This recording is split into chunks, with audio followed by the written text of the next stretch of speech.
بیرون توی کلاس من مدرسه جا درس خوندن جا صحبت کثافت تو نیست. ساکت. سلام دانش آموزان گل، من آقای احمدی هستم، معلم ورزش و تربیت شما.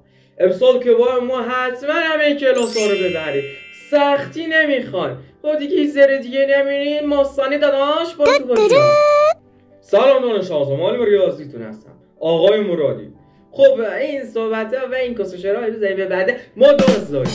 امروز روز اول مهره. وقتی ما درس هم رو درسشون رو شروع کردن، شما خواب تو سرتون نمیتونید یک درس رو شروع کنی. بعد به من میگیم معلم، بعد همه منو مسخره میکنن. خواب تو سرتون، خاک به سردم میدن شاموزا. اینو بزن به تپل سر شما.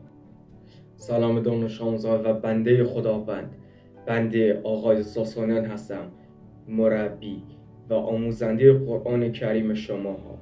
امیدوارم این سال تحصیلی با بنده های خداوند شما رو هدایت دهم.